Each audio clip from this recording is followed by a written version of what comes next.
अध्याय 9 अथ तृष्णा निरूपण वर्ग ध्यानोपासना कांड।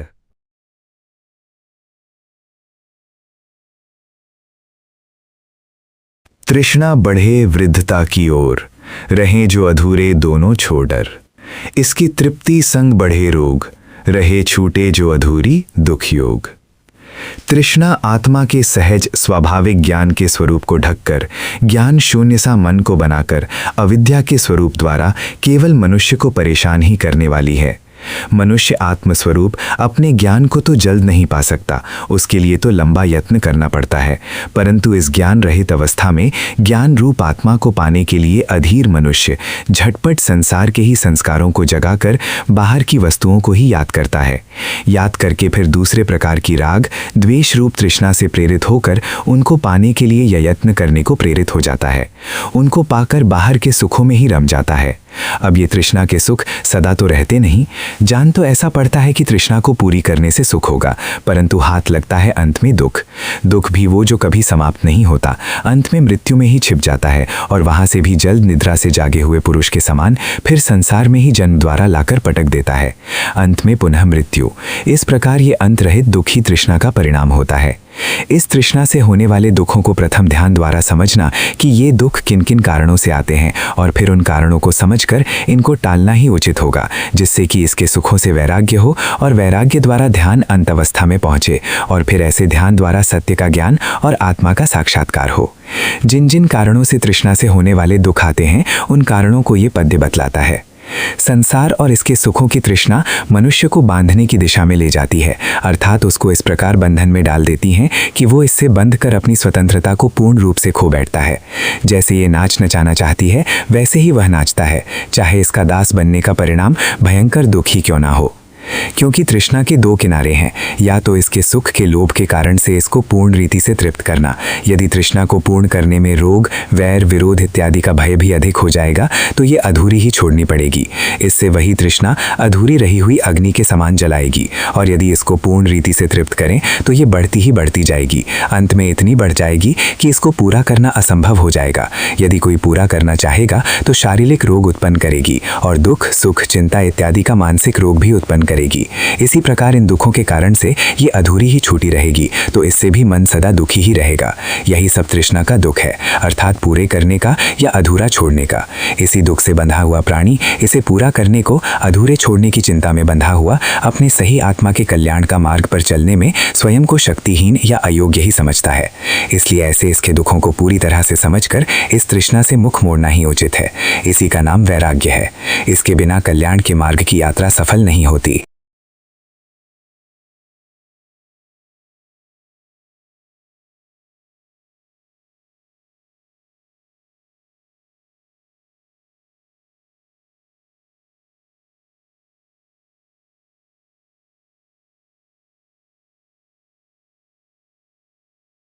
तृष्णा बढ़े वृद्धता की ओर, आलस निद्रा छाए घनघोर।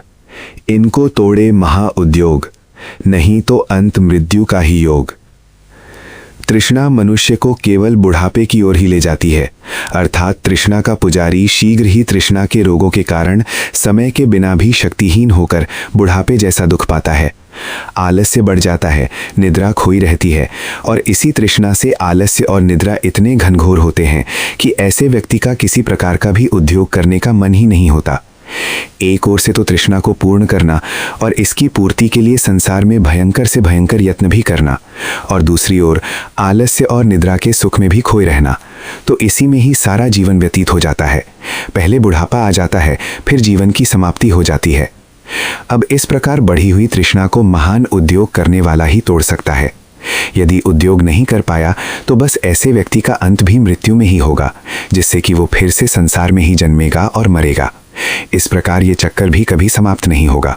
समाप्ति का मार्ग केवल और केवल महाउद्योग ही है, जो कि तृष्णा को जीतने के लिए करना ही पड़ेगा, और इसको जीत कर ही आत्मा की मुक्त अवस्था का अनुभव करके परम पद पाना पड़ेगा।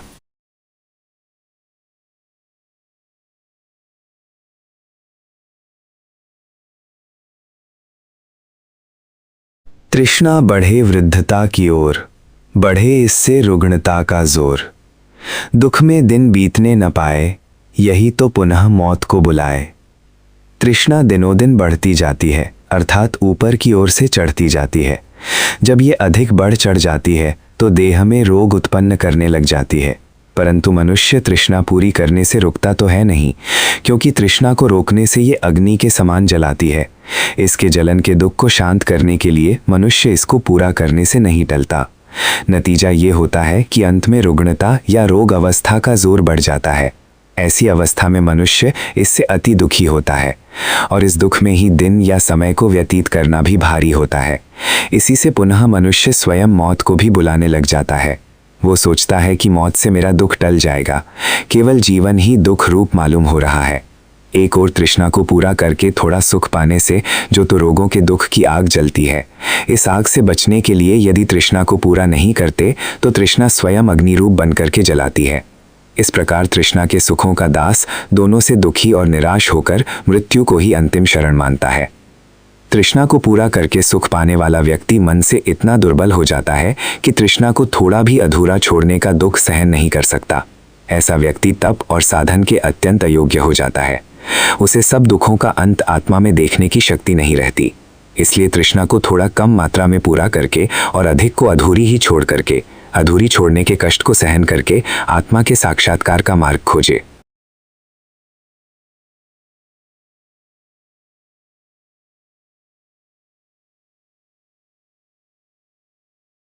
उद्योगी जन जीते दोनों छोर, ध्यान और ज्ञान में विभोर।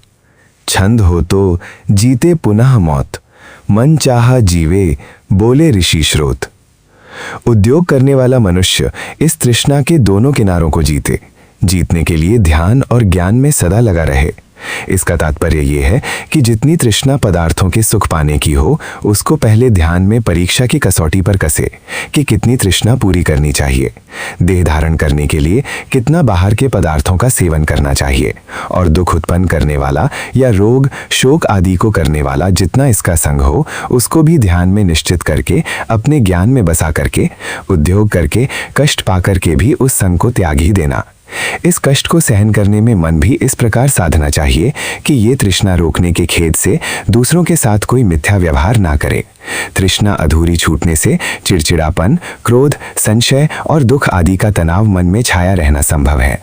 उसको ध्यान द्वारा ज्ञान उपजा करके शांत करना चाहिए। इस प्रकार तृष्णा के दोनों किनारे जीते जाएंगे, अर्थात पूरा करने में भी युक्ति, उचित अनुचित का विचार रखना, संयम से बाहर नहीं जाने देना और अधूरा छोड़ने में जो भी कष्ट होता है उसको मन बुद्धि को सही रखकर सहन करना। इससे आत्मा को बल की प्राप्ति होगी। इस बल की वृद्धि अंत में यहाँ तक हो जाती है कि मनुष्य मौत को भी अपने वश में कर लेता है और जितना मन चाहता है उतना जीता है। यही वेदों को जानने वाले ऋषि लोग स्वयं इसको अनुभव करके बताते हैं।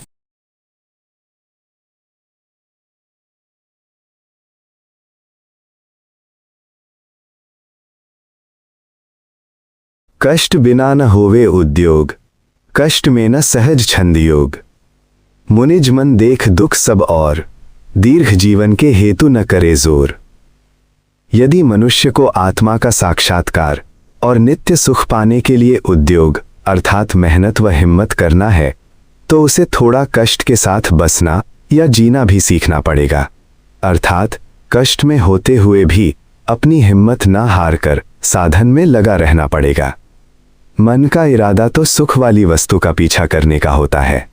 जिसमें उसको कष्ट हो उसमें मनुष्य का छंद या इरादा नहीं बन पाता, परंतु मुक्ति की ओर परमानंद प्राप्ति के महान फल को दृष्टि में रखकर कष्ट में भी साधन करते रहने के भाव सहित इरादे को बनाए रखें। क्योंकि ध्यान द्वारा सत्य को समझने वाला जो मुनि का मन है या और भी कोई साधक है, उसे संसार में सुख और दुख को ही देखकर और समझकर दीर्घ जीवन में अधिक कामना नहीं रखनी चाहिए, किंतु संसार बंधन से मुक्त होकर आत्मा के नित्य सुख में ही छंद या इरादा रखकर साधना में लगा रहना उचित है।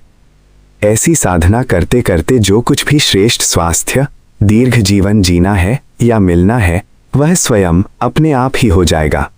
उसकी पृथक इच्छा नहीं रखना। ऐसी इच्छा रखने पर साधना भली भांति संपन्न नहीं होगी।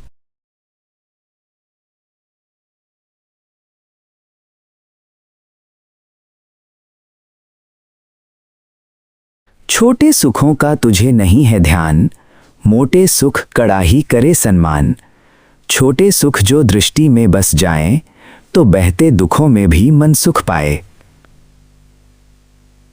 साधना करने में थोड़ा कष्ट स्वीकार करना या सहन करना पड़ता है। जिसमें कष्ट होता है उसमें मन की इच्छा नहीं होती।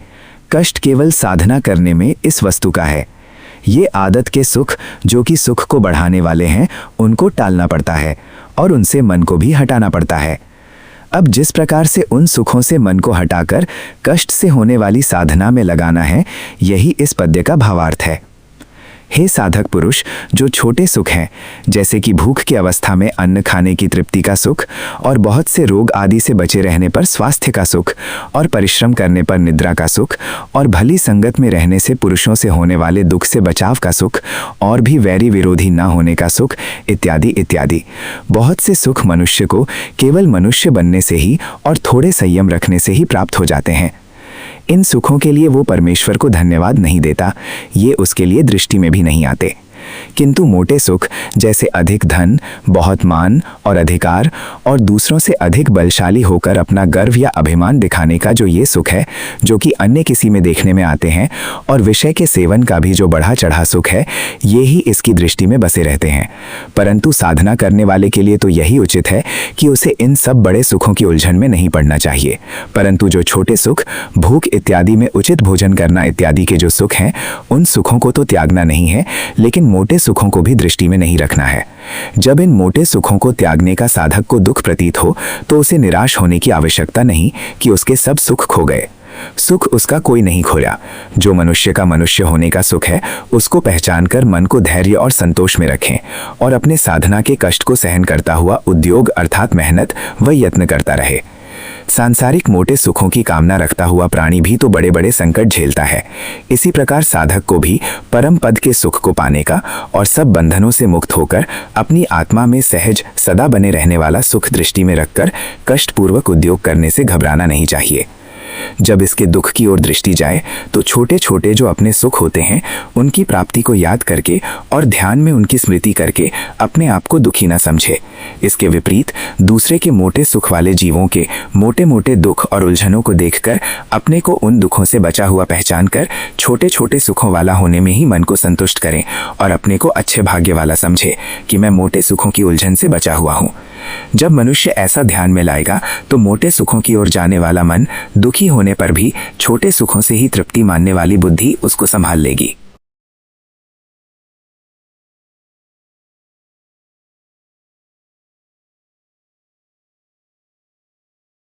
तरतम भाव की करे है जो पहचान, टले मोटा दुख हो छोटे में सुखमान।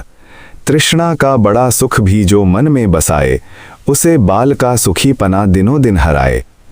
मोटी सुखों से अर्थात बहुत बड़े धन आदि साधनों से होने वाले सुखों से तो साधारण आवश्यकताएं पूर्ण होने के जो सुख हैं वे श्रेष्ठ हैं, और उस संसार के बंधनों से छूटने का सुख तो सर्वश्रेष्ठ है। ऐसी पहचान जो मनुष्य कर सकेगा, उसके लिए ये जितने मोटे मोटे सुखों का मोटा दुख है वो टला रहेगा, और वो छोटे सुखों में सुख मान लेगा। और जो तृष्णा के बड़े सुखों को सदा मन में बसाए रहता है, वो अपनी उलझनें बढ़ाता हुआ छोटे छोटे जो मनुष्य की भूख मिटाने इत्यादि के सुख हैं तथा स्वास्थ्य के सुख हैं और मित्र प्यारे में बैठने के सुख हैं, वो भी खो बैठता है। वे भी दिनों दिन कम होते चले जाते हैं। जैसे जैसे बड़े सुखों की उलझन और उनके साथ साथ उनके मान को बनाए रखने की चिंता सिर पर सदा सवार रहती है, तो निद्रा आदि का सुख भी समाप्त हो जाता है। ऐसे मनुष्य को बालक ही समझना चाहिए, जो कि अपने ही असली सुख को नहीं पहचानता, परंतु दूसरों को देखकर और उनके बड़े बड़े मोटे मोटे राज्य अधिकार, अधिक धन व अधिक मान इत्यादि के सुखों की कल्पना में पड़े हुए देखकर आप भी उसी दिशा की ओर चल पड़ता है। जैसे वे दुख पाते हैं, ऐसे ही ये भी दुखी होता है। अपनी बुद्धि बल को प्रकट नहीं कर सकता। ध्यान द्वारा उन संसार के बड़े बड़े सुखों और उनके मान में छिपे हुए दुख और पाप आदि अनर्थों को नहीं पहचान पाता, इसलिए बालक के समान ही कहा जाता है। ऐसे बालक का सादा जीवन का सुख भी दिनों दिन कम होता जाता है, क्योंकि मोटे सुखों की चिंता और उलझन मन बुद्धि को सदा तनाव में ही रखती है। इससे ये सिद्ध होता है कि मनुष्य का असली सुख तो सादे ढंग से जीवन को धारण करने से ही प्राप्त होगा, और इस सादे जीवन के साथ साथ ध्यान द्वारा ज्ञान को जगाकर सत्य को पहचानना है, और अंत में जगत के सारे राग द्वेष आदि तृष्णा के परिवार के दुख त्याग कर आत्मा में ही शांति पाने का है, न कि मिथ्या कल्पना के दूसरे तीसरे में देखे हुए कल्पना के सुखों की ओर भागना और सुखों के स्थान पर दुखों में उलझे उलझे जीवन समाप्त करना। इस पद्य में तरतम भाव की पहचान का शब्दार्थ ये है कि अपेक्षाकृत किसमें सुख अधिक है और किसमें दुख की मात्रा तीव्र है। अपेक्षाकृत शब्द का भी ये तात्पर्य है कि एक दूसरे को दृष्टि के सम्मुख रखने पर किसमें सही दुख है और किसमें दुख, यही तरतम भाव का विवेक है।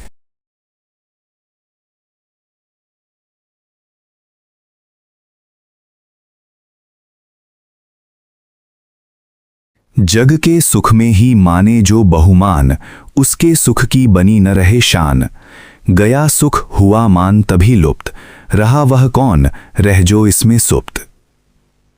जो जग के सुख में ही बहुत मान रखता है, अर्थात जगत की वही बड़े बड़े मोटे मोटे राज्य अधिकार आदि सुखों को ही अधिक मान देता है, उसका सुख और उस सुख की शोभा सदा बनी नहीं रह सकती, क्योंकि बहुत बड़ा धन और राज्य अधिकार और विषयों के बहुत मूल्य वाले जो सुख हैं, ये सब देह में बल रहने तक ही सीमित हैं। अंत में ये दूसरों के हाथों में ही जाएंगे। इसका मान उन्हीं को ही मिलेगा। चाहे अपनी संतान को भी ये प्राप्त हो, तब भी जो अपने हाथ से इनको खो बैठा है, उसको तो अपनी संतान के हाथों में भी तिरस्कार ही पाना पड़ेगा। शान मान तो दूसरों के ही होंगे। जिसके हाथ से ये सुख निकल गए हैं, वह व्यक्ति तो शान मान वाला नहीं रहेगा। तब इसकी आत्मा केवल दुखी ही नहीं होगी, बल्कि औरों से भी अधिक इन खोए हुए शानबान का दुख मानेगी। जैसे तीव्र प्रकाश में रहने वाला व्यक्ति थोड़े प्रकाश में देखने की शक्ति भी खो बैठता है, इसी प्रकार बड़े मोटे सुखों में उनकी मिथ्या शान मान में ही जीवन का उत्तम भाग खोकर पिछली अवस्था में केवल अधीनता का और तिरस्कार का ही जीवन बिताए जाने पर दूसरों से भी अधिक दुखी होगा। इतना ही नहीं, जब उसका वह बड़ा या मोटा सुख नहीं रहा, तो उस मोटे सुख वाला जो मैं का भाव है, वह भी उसका नहीं रह पाएगा, जिससे वो महसूस करता था कि मैं बड़ा सुखी हूँ और मैं बड़ा मानी हूँ, मेरी शान दूर दूर तक पहुंची हुई है। ये मैं उसको पहले संसार में मिली थी और संसार में उसने ये पाई थी। ये सब मोटे सुखों के साथ ही। जब मोटे सुख समय के अनुसार नहीं रहे, तो सुख का मान रूप वह मैं भी लुप्त हो जाएगी, अर्थात खो जाएगी। अब ये कौन कहेगा कि मैं कौन हूँ, अर्थात इसको अपनी मैं सदा खोई हुई नजर आएगी। केवल पुरानी मैं को ही याद करके सोए हुए मनुष्य के समान बीती हुई मैं के ही स्वप्न देखता रहेगा, उनको याद करते समय व्यतीत करता रहेगा और दुखी होगा। जो वर्तमान में सत है, ऐसा आत्मा इसके लिए खोया ही रहेगा। ये सब ऊपर कहा हुआ जो उन बड़े बड़े या मोटे मोटे सुखों वालों की अंत में दुर्दशा दर्शाई गई, परंतु कई एक दूसरे इन मोटे मोटे सुखों के ना होने पर भी और उनको पाने की योग्यता या साधन ना होने पर भी केवल दूसरे उन सुख वालों को देख देख कर मन में दुखी होते रहते हैं कि उनके पास ये उनके जैसे बड़े बड़े सुख क्यों नहीं है। वे भी उन मिथ्या सुखों में मन को सुलाए हुए उन्हीं सुखों की तृष्णा के साथ संसार से कूच करके उत्तम गति नहीं पाते। वे उन मोटे मोटे दूसरे के सुखों में ही सोए सोए उनकी तृष्णा बनाए रखते हैं। ये नहीं कि ध्यान द्वारा उन सुखों को मिथ्या, अनित्य अर्थात न बने रहने वाले समझकर, पहचान कर और उनका अंत परिणाम दुख रूप ही है, वह भी भयंकर, ऐसा समझकर अपनी हर समय की और प्रत्येक अवस्था की पास वाली नित्य सच्चित आनंद रूप आत्मा को पहचान कर कृतकृत्य हो। सारांश ये है कि भले ही ये सुख प्राप्त है या नहीं भी प्राप्त, इनसे वैराग्य करके अपनी नित्य आनंद रूप आत्मा में जीवन काल में स्थिरता या टिकाव ही मनुष्य को खोजना चाहिए।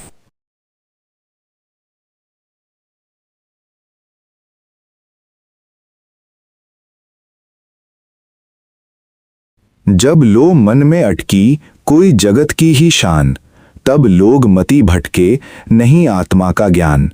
टिके न जग का सुख भटकाने क्षण का आवेश, हा अवसर खोए न छूटे बंधनों का लेश।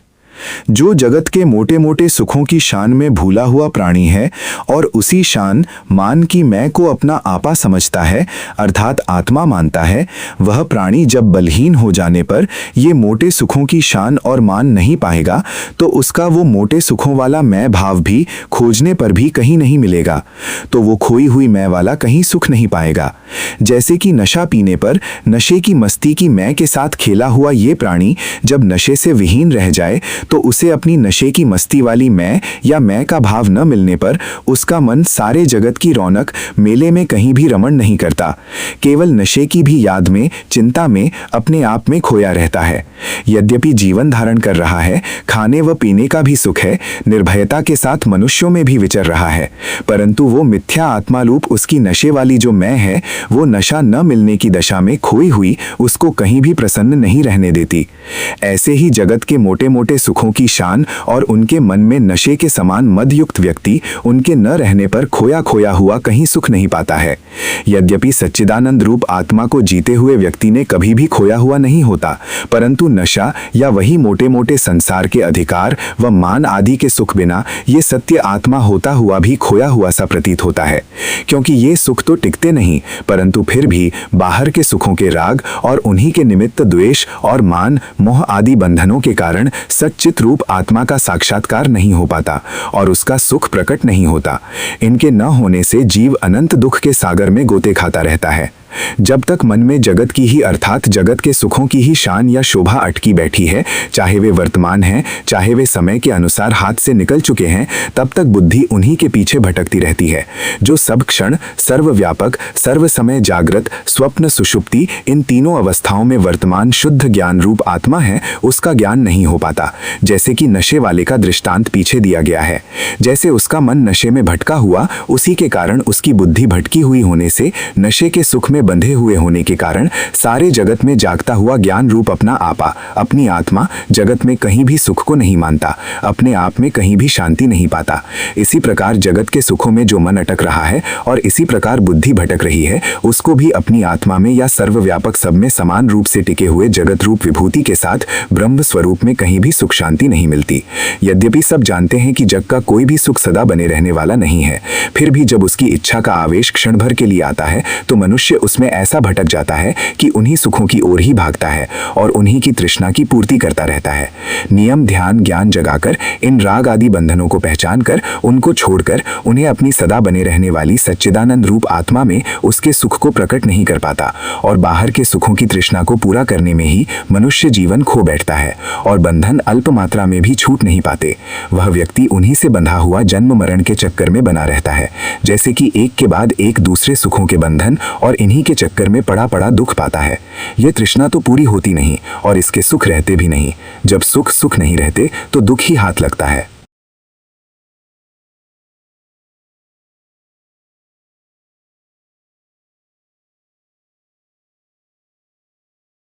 बिना बंधन छूटे कैसे पहुंचे आत्मदेश, काम का किंकर भागे पाके उसका ही निर्देश। कल्पना में कुछ भी दिखे जैसे रहे हमेश, परिवर्तन का नियम न छोड़े उसका कहीं भी लेश। अविद्या, मान, मोह, राग, द्वेष व संशय आदि बंधन, ये सब जब तक नहीं छोड़ते तब तक सच्चिदानंद आत्मा के निर्मल या पवित्र देश तक मनुष्य नहीं पहुंच पाता। उस पवित्र देश तक पहुंचने का साधन आचार की शुद्धि, जिसमें मिथ्या तृष्णा के सुखों को त्यागना और त्यागने के दुख को तपस्या रूप से स्वीकार करना, फिर ध्यान, ज्ञान, विवेक द्वारा तृष्णा के बंधनों को दुख रूप से पहचान कर इन सबको पूर्ण विधि से छोड़ देने का उद्योग करना है और बाहर दूसरों के साथ सही बर्ताव रखना और दूसरे के प्रति मैत्री इत्यादि सद्भाव को भी बनाए रखना, ये सब बंधुओं को छोड़ने के साधन में सम्मिलित है। इन सब के बिना आत्मा के देश नहीं पहुंचा जा सकता, अर्थात अपनी आत्मा में सच्चा और नित्य सुख प्राप्त नहीं हो सकता। जो ऐसे साधन नहीं कर पाता उसका काम या इच्छा का ही मन रहता है और बाहर के सुखों को पाने में ही समय बिताना पड़ता है। ऐसा व्यक्ति काम का दास बना जिधर जिधर काम या इच्छा की आज्ञा होती है उधर उधर ही भागता है। अपनी आत्मा को, उसके सुख को प्राप्त करने के साधन जो बताए गए हैं उनको नहीं कर पाता। यद्यपि ये सब बाहर के सुख सदा बने रहने वाले नहीं हैं, तब भी काम या इच्छा के सुख में लोभ वाले व्यक्ति को ऐसा जान पड़ता है कि ये संसार के सुख जैसे सदा बने रहेंगे। यद्यपि सब कुछ परिवर्तित होता रहता है, बदलता रहता है, ऐसा ये जगत का नियम है। जो आज सुख है वह कल सुख नहीं रहेगा। फिर भी बाहर जगत के सुखों में मोहित व्यक्ति को ये सुख सदा बने रहने वाले ही दिखते हैं और वो उन्हीं की आशा में सदा यत्नशील रहता है और इनकी तुच्छता को पहचान कर आत्म साक्षात्कार या आत्मा के सुख को प्राप्त करने का यत्न नहीं कर पाता। ये बाहर के सुख सब बालपन, यौवन आदि अपने अपने समय के हैं। उनका समय निकल जाने पर सुख के साथी प्राणियों में वो भाव तक भी नहीं दिखाई देते जिनसे कभी सुख प्राप्त होता था। यही सब सत्य ध्यान द्वारा अपनी अंतरात्मा में अपने आप में पहचान कर संसार से मुंह मोड़ना या वैराग्य उपजाना है। तभी आत्मा का प्रिय देश प्राप्त हो सकेगा।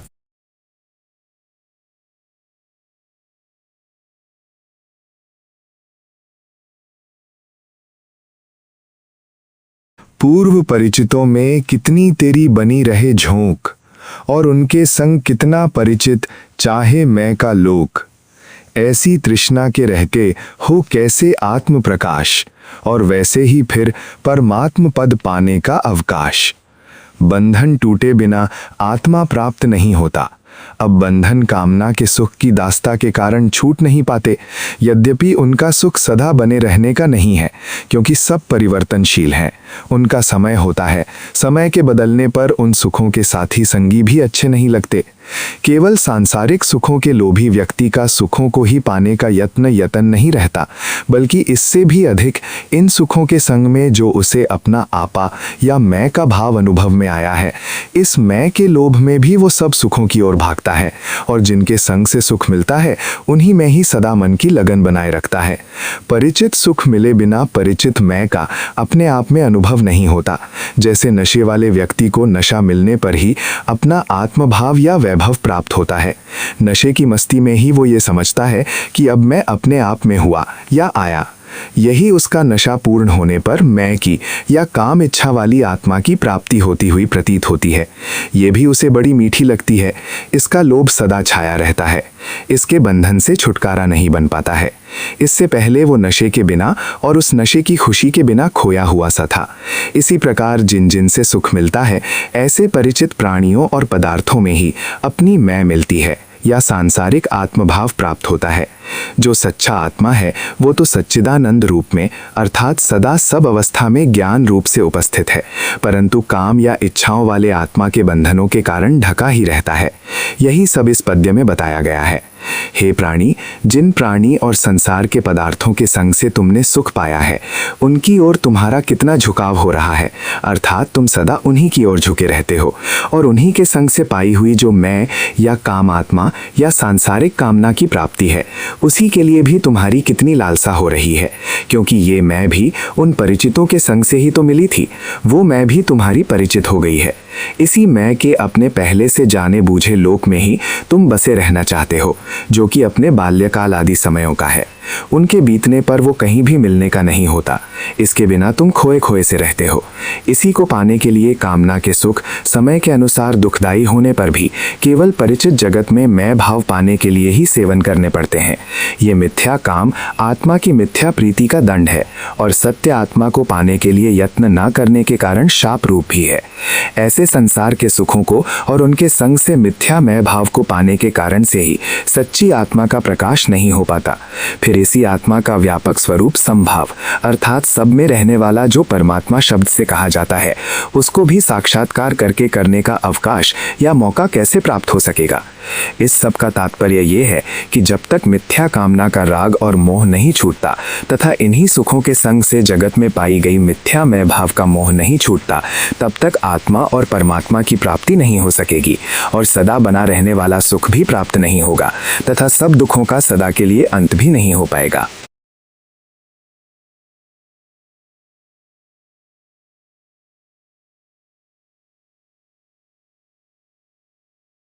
आगे आगे भागते का पाछा गया खोए, आशा का आगा न मिला पाछे को भी रोए। आगा पाछा दोनों खो के पड़ा मंझधार, धर्म की नौका बिना हो कैसे बेड़ा पार। बचपन में या लड़कपन में जो सादे खाने पीने, पहनने और मित्र प्यारों के सादे भावों का सुख है और अपने शरीर के स्वास्थ्य का सुख है, ये प्राणी को प्रायः जन्म से ही प्राप्त होता है। जो मनुष्य दूसरों को बड़े बड़े सुखों के पीछे भागता हुआ देखता है, तो ये भी उसी दौड़ में फंस जाता है। उन्हीं की चिंता और उन्हीं की प्राप्ति के लिए संघर्ष और वैर, विरोध, भय, शंका आदि में इतना दुखी होने लग जाता है कि जन्म से होने वाले वो सादे छोटे छोटे खाने पीने और स्वास्थ्य के सुखों से भी धीरे धीरे हाथ धो बैठता है। अर्थात आगे आगे बड़े बड़े सुखों को पाने की तृष्णा से पहले के जो सुख थे उनको भी खो बैठता है। परंतु होता क्या है, आशा और तृष्णा एक ऐसी पिशाचनी है कि इसका पेट कभी भरता ही नहीं। इसलिए जितना ये चाहती है उतना संसार में किसी को भी प्राप्त नहीं होता। इसलिए आशा का जो आगे आगे भागना है वो कहीं भी पूर्णता को प्राप्त नहीं होता, अर्थात आशा पूर्ण रूप से कभी भी तृप्त नहीं होती और अधूरी ही रहती है। इस आशा का आगा अर्थात अंत कहीं भी नहीं मिलता।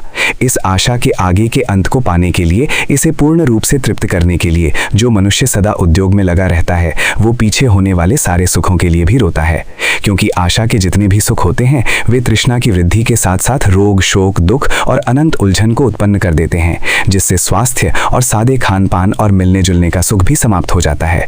मनुष्य उसके लिए भी रोता है या पछताता है। इस प्रकार आगा पाछा दोनों खोकर मनुष्य मंझधार में पड़ जाता है, न इस किनारे का रहा न उस किनारे का रहा, क्योंकि ऐसी अवस्था में कोई कर्तव्य सूझता ही नहीं, तृष्णा पूरी होती नहीं, आशा छूटती नहीं और दूसरी ओर से पीछे के सुख भी नहीं बनाए रखे जा सकते। ऐसी अवस्था में मनुष्य का केवल एक ही सहारा हो सकता है और वो ये कि वो आशा के सारे सुख छोड़कर और अपने जीवन को धर्म के अनुसार संयम, नियम, ध्यान व ज्ञान की ओर चलाए। यही धर्म की नौका है। उसे बलपूर्वक अपने आप को धारण करना पड़ेगा, नहीं तो एक ओर आशा तृष्णा खींचेगी तथा दूसरी ओर पहले के बीते हुए सुखों की याद आकर पश्चाताप में घसीट कर ले जाएगी और मनुष्य उनको याद करता हुआ दुखी बना रहेगा और पश्चाताप करेगा कि मैं सादे नियमों के सुखों को छोड़कर व्यर्थ में ही सुखों की अधिक लालसा में पड़कर अपना सादा सुख भी खो बैठा। इससे तो सब जीवों के खाने के पदार्थ मीठा, घी, दूध, नमक, मेवे इत्यादि भी छूट जाते हैं। दूसरे प्राणियों में इसका संग करने का भाव भी नहीं रहता। ये संसार में न चाहते हुए भी अकेले जैसा पड़ा पड़ा पश्चाताप की अग्नि में जलता रहता है और अपने बुरे कर्मों को कोसता रहता है। इसलिए अब धर्म की नौका पर ही सवार होना पड़ेगा और दूसरा जीवन बिताने का संतोषजनक कोई मार्ग नहीं है।